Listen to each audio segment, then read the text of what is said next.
and welcome to another episode of Customer Experience TV. I'm Katie Stabler, founder and director of Cultivate Customer Experience by Design. In this episode, I'm going to share with you my continued customer journey.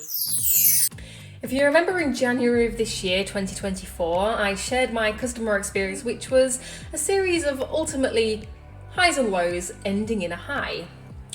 In a nutshell, being a loyal customer of what I considered a high-end, high-quality audio technology company, I ordered some new earbuds. They came, they stopped working. I had a tumultuous experience with customer service, which was quite frustrating, and ended in me being provided with a free product upgrade and replacement. Woohoo!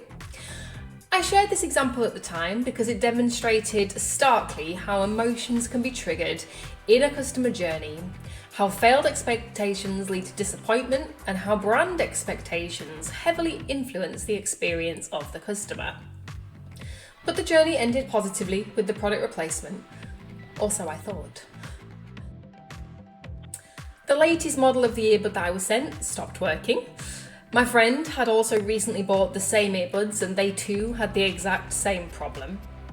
This time, after 2 product failures, I started the refund process, which I'm going to share with you because it was littered with so many customer experience pain points. It's a terribly perfect lesson of how not to exit a customer. The refund was requested and that itself was pretty straightforward, no qualms or hassles. I sent the product back with the label that was provided and the return process was all tracked so I could see where the product was at all times. Great. I even received confirmation that I had received my buds along with a credit memo confirming the amount of the refund I'd be receiving and when I could expect to receive it. All good so far. I then received the refund, but it was £200 less than I was expecting. From the amount that I should have received and the amount that I did receive, it was really clearly an admin error. Slightly irked at the extra job that I've now been having to put on my to-do list, so I emailed them. The second point of frustration in this journey is that I received an automatic email back to say, "Thank you for your email. This mailbox is not monitored. Please contact customer service if you require support." Why is this a frustration? Well, because that's all the email said. It didn't include a telephone number or an email or advise how to contact customer service support, or what would have been quite helpful, a direct link. Small things like this make a difference. So I remembered that I previously contacted them via WhatsApp, so I sent them the same message via WhatsApp. Now, I spoke to an agent who advised that the refund error was due to a technical error, and they asked me to contact them in 72 hours if I haven't heard anything back to raise an escalation. Therein lies my third point of frustration. Do you see why? Because no ownership was taken here. I, Mrs. Customer, had been asked to call them back, more effort on my side for a problem that I shouldn't have had to deal with in the first place. All because nobody in the customer service team has the empowerment to take ownership and follow through on the problem. 8 days later, frustration point 4, I contacted them through WhatsApp. This time, the agent told me that I had created 2 returns and only one of the items had been received by them, and the product that they received is what I'd been refunded for. I told the agent I had not created 2 returns and that I had a digital paper trail for the 1 return that I had created, but also pointed out that I don't think we sell earbud for the bargain price of £27.99, the refund I got. I pointed out his information may be incorrect and suggested he have a little look again. Frustration 5, lack of trust in customer support. By the time the agent got back to me, I was unable to pick up the chat and so the chat closed. So I restarted it and this time spoke to a different agent, and this agent told me that actually 2 refunds had been processed, which together totaled the full amount that I should have been refunded. I questioned why there was 2. Frustration 6, third different event of the story I've now heard.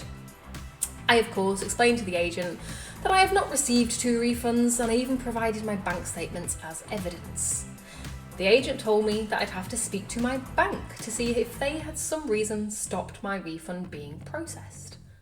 Frustration point number 7. Me, again, Mrs. Customer, being caused more effort and now I have to contact my bank on a problem that I shouldn't have had to deal with in the first place. But I contacted my bank, who were very helpful, but advised that I would need an ARN number in order for them to follow up on my request. I was told that the agent could not provide that and he would have to contact finance, and you guessed it, I was advised that if I hadn't heard anything in 48 to 72 hours, I should contact them again. Frustration point number 8. 6 days go by and I still haven't heard anything, of course. Why would they contact me? I haven't received the refund. Frustration point number 9. They told me that the finance team could take up to 48 hours. At this point, I pointed out it's been 6 days, way surpassing the 48 hours. For the second time now, I ask for this to be raised to a complaint and for somebody in authority to contact me. Another 4 days go past and obviously nobody has contacted me. Frustration point number 10. I WhatsApp them again. This time I am told that the refund has been processed, great, and I will get it in 7 to 10 days, woohoo. There is no explanation as to what has happened and the agent can't provide any further explanation. For the third time, I ask for this to be raised as a complaint because despite confirmation of the refund being processed, I feel so strongly that this poor experience needs to be reviewed. The agent simply advises that they'll pass on my feedback and then they provided me with a link to the Qualtrics feedback survey. This is not a complaint escalation. Frustration point number 11. Finally, after over a month of the refund process starting, I get the refund. Now, I'm sure you can see the many problems in this customer experience. The admin error at the beginning is excusable and it would have been if it was rectified quickly. The biggest problems here, in my opinion, come down to communication. I continually received mixed messages from customer service, which resulted in a complete lack of trust. Not once in the month of contact did anybody proactively contact me, which resulted in me just not feeling cared for. And despite asking for an escalation to a complaint on 3 occasions, very explicitly, not once was that request actioned. Loyalty is a really interesting conversation point.